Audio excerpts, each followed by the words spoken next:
continuar aqui a nossa análise do poder executivo. Vimos situações mais amplas nas aulas no nosso módulo anterior e agora a gente pretende continuar esse debate sobre o poder executivo analisando um instituto importante que é o do impedimento, ou conhecido muito popularmente pelo seu nome norte-americano, que influenciou fortemente esse instituto, o impeachment. O que é essa medida, né? Primeiro, nós tivemos aí claramente uma forte influência do modelo norte-americano. Por isso falamos tanto na história dos Estados Unidos, né? Bom, esse modelo norte-americano, ele não surge agora, não é uma novidade, não é? A lei número 27, né, e a lei número 30 de 1892, olha, muito antigas, remontam lá à nossa república, a nossa primeira república, já traziam essa figura do impeachment ou do impedimento. Então não é algo recente, não é uma grande novidade. Mas a gente sabe, esse tema está sempre em voga, né? Seja porque o nosso primeiro presidente eleito democraticamente após anos de ditadura sofreu um processo de impeachment e, em tempos recentes, a nossa presidenta, como gostava de ser chamada a Dilma Rousseff, também sofreu um processo de impeachment. E isso tornou o tema muito comum nos noticiários. Primeiro ponto que a gente precisa destacar sobre esse tema é que ele é uma forma de julgamento. Julgamento, sim, feito atipicamente pelo Poder Legislativo. Como vimos aqui, esse papel de juiz será dado ao Poder Legislativo de forma típica. Olha que interessante, aqui a gente já tem a aplicação de conceitos que estudamos anteriormente. Bom, esse impedimento, ele se dá nas situações de crime de responsabilidade, tá certo? Então, quando o nosso chefe do Poder Executivo comete crimes de responsabilidade, ele pode ser julgado por esse crime de responsabilidade pelo Legislativo por um processo de impeachment ou impedimento. Todo regulamentado, em especial pelo artigo 85 da Constituição, tá certo? O artigo 85 da Constituição descreve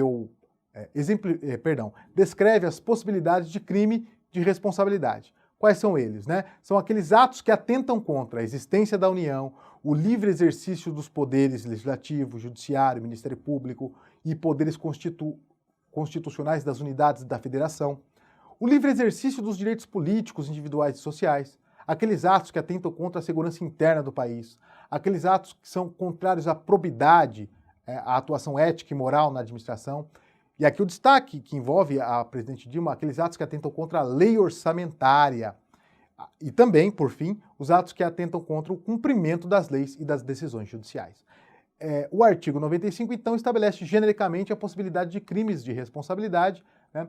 A lei 1079 de 50, alterada lá pela Lei 10.028 de 2000, que amplia o rol das infrações, os crimes contra a lei orçamentária, regulamentam ali, portanto, o processo e o julgamento do impedimento, do impeachment, né?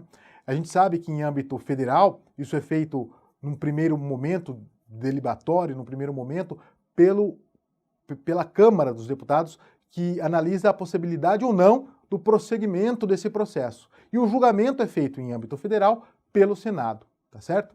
Mas quem são os possíveis réus? A gente já sabe que o presidente pode ser réu de um processo de impeachment, já vimos isso 2 vezes no nosso país. O vice-presidente também, ministros de Estado também, ministros do STF também, membros do Conselho Nacional de Justiça também, e membros do Conselho Nacional do Ministério Público também. O Procurador-Geral da República, o Advogado-Geral da União. Todos esses, em âmbito federal, podem passar por um processo de impeachment, tá? Então veja que não é uma exclusividade do chefe do Poder Executivo Federal, isso se dá também com essas outras figuras. Em âmbito estadual e distrital, os governadores podem sofrer um processo de impeachment, analisado aí pelo órgão legislativo específico, Câmara Legislativa do Distrito Federal ou Assembleia Legislativa dos Estados.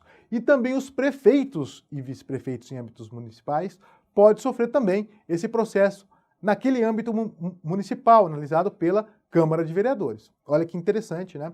Então, isso se dá também em âmbito municipal e isso se dá também em âmbito estadual. Nós vamos falar em crimes de responsabilidades estaduais e municipais e processos de impedimento estaduais e municipais, e não são raros esses casos, por incrível que pareça, não são raros esses casos de impedimentos feitos em âmbito municipal e âmbito estadual. Bom, o que a gente pode perceber daqui, né? Primeiro, essa atuação atípica do Poder Legislativo. Segundo, a importância, né, que o nosso chefe do Poder Executivo tem com a sua relação com o Legislativo. Percebam, esse legislativo será o julgador nesse caso. Se não houver uma aliança, um pleno acordo com o legislativo, o nosso chefe de poder executivo pode sofrer, inclusive, né, um processo de impeachment. Aqui a gente já começa a debater um próximo tema, que é o nosso tema importante para que a gente encerre esse debate sobre o executivo, que é essa ideia de presidencialismo de coalizão. Perceba que o executivo tem que estar aliado e conjunto com o legislativo. O legislativo propõe as normas gerais e abstratas, o executivo as executa, né?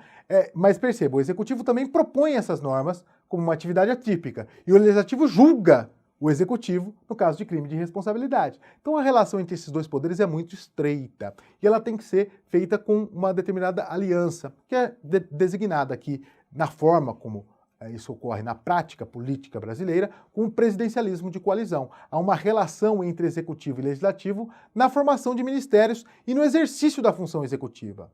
No modelo brasileiro atual, é natural que o Poder Executivo indique para a alta administração pessoas vinculadas a determinadas bancadas lá na Câmara e no Senado, né, para também conseguir apoio dessas bancadas, exercendo conjuntamente o Poder Executivo com aqueles legisladores eleitos, né?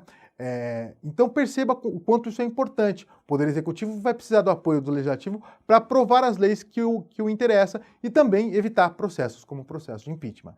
O que gera uma inter-relação e interdependência das funções executivas e legislativas. Essa inter-relação e interdependência dessas funções gera o que estamos designando aqui como presidencialismo de coalizão.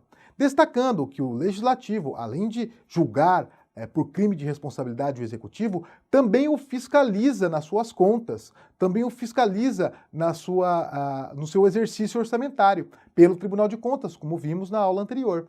Então, aí fica clara essa relação essa inter-relação e interdependência entre os poderes, não é? E por isso, aí vem um ponto importante, né? Que essa relação existe, é clara, isso não resta a menor dúvida, no Brasil e em outros países que adotam o modelo presidencialista.